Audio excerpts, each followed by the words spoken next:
As your body changes during puberty, how you think, feel, and interact with others also changes. You may have new feelings and thoughts about sex. Understanding who you are becoming as a young adult is part of sexual health. For some teens, that includes understanding gender identity, gender expression, and sexual orientation. So, what exactly is sexual health? According to the World Health Organization, sexual health is defined as a state of physical, emotional, mental, and social well-being in relation to sexuality. It is not merely the absence of disease, dysfunction, or infirmity. It is important to know that sexual health requires a positive and respectful approach to sexuality and sexual relationships, as well as the possibility of having pleasurable and safe sexual experiences free of coercion, discrimination, and violence. Societal stigmas and conservative culture norms have pushed the topic of sexual health into taboo territory, and a study conducted by American Sexual Health Association found that 26% of adults feel too embarrassed to discuss issues of sexual health with their healthcare professional. As a result, countless patients are missing out on conversations, resources, and education vital to their overall health and wellness. Whether we openly discuss them or not, sexual health issues exist, are pervasive, and impact millions of lives each day. What are the benefits of delivering sexual health education to students? Promoting and implementing well-designed sexual health education programs positively impacts student health in a variety of ways. Students who participate in these programs are more likely to delay initiation of sexual intercourse, have fewer sex partners, have fewer experiences of unprotected sex, increase their use of protection, specifically condoms, and improve their academic performance.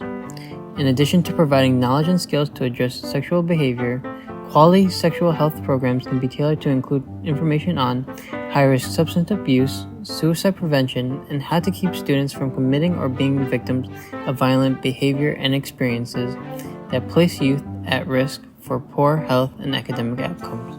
Furthermore, as teenagers, taking responsibility of sexual health is part of growing up. Whether you choose to have sex or wait, responsibility includes knowing about sexually transmitted diseases, birth control, and what a healthy relationship is. What are sexually transmitted diseases, or STDs? Sexually transmitted diseases, or sexually transmitted infections, are caused by bacteria, viruses, and parasites that spread from person to person, usually during vaginal, oral, or anal sex. Some STDs are spread by skin-to-skin contact, and without treatment, some STDs can cause long-term health problems.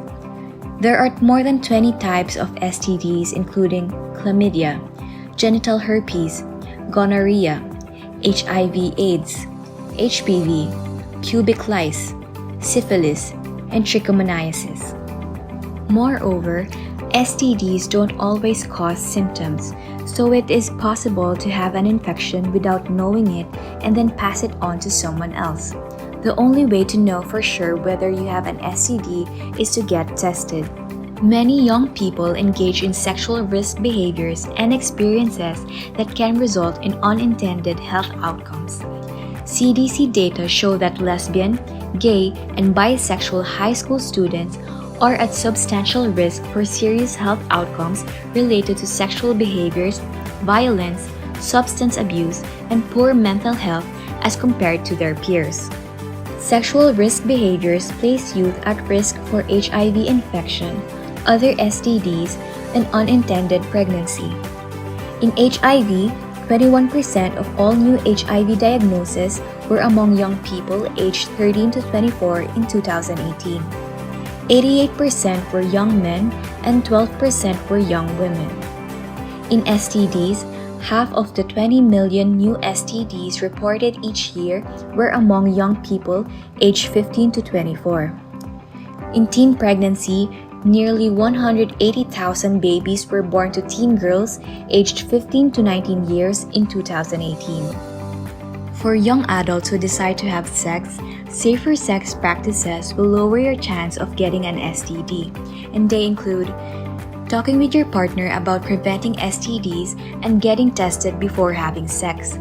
If you can't talk about STDs, you aren't ready to have sex. Getting the HPV vaccine. You can be vaccinated between ages 9 and 26. Using condoms correctly every time you have vaginal, oral, or anal sex. External latex condoms provide the best protection against STDs.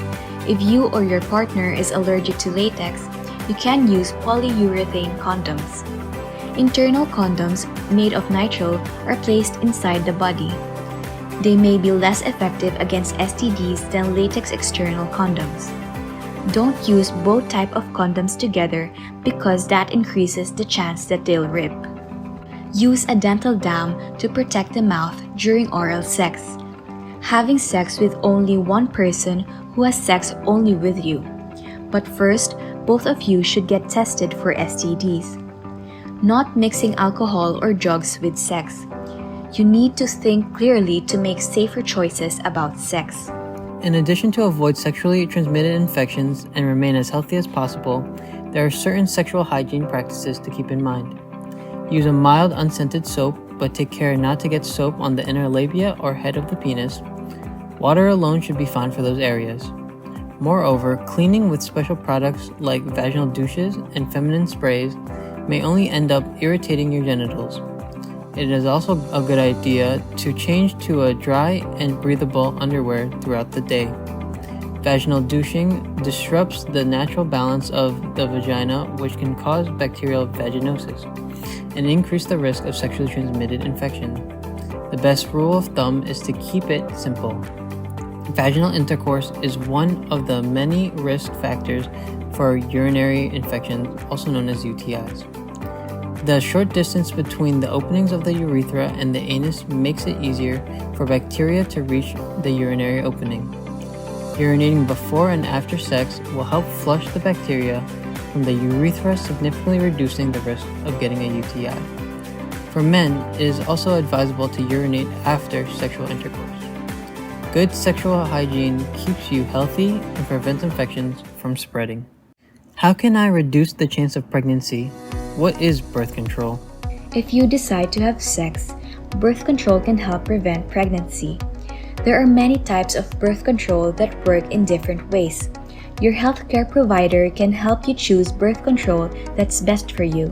Furthermore, condoms are the only birth control method that protects against STDs. But condoms alone aren't the most effective form of birth control. It's safest to use condoms with another form of birth control to prevent both STDs and pregnancy. In addition, young adults should learn how to engage in a healthy sexual relationship. Healthy sex starts with a healthy relationship, so it's important to take an honest look at how you and your partner treat each other. Your relationship may be healthy if it includes respect. You and your partner value each other's feelings. Neither of you pressure the other to do things they don't want to do. Trust and honesty. You always tell the truth and trust your partner to do the same. Good communication.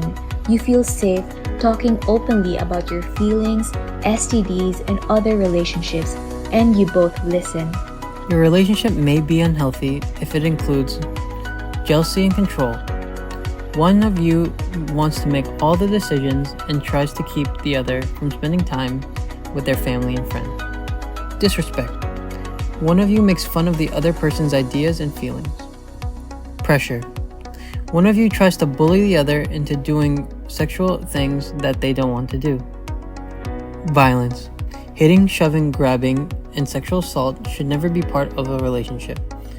If you don't know how to get out of a violent relationship, get help immediately. Lastly, young adults should know what is sexual consent.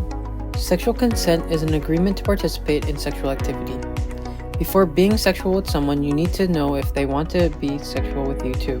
It's also important to be honest with your partner about what you want and what you don't want. Moreover, consenting and asking for consent are all about setting your personal boundaries and respecting those of your partner. Both people must agree to sex. every single time for it to be consensual. Without consent, sexual activity including oral sex, genital touching, vaginal or anal penetration is sexual assault or rape.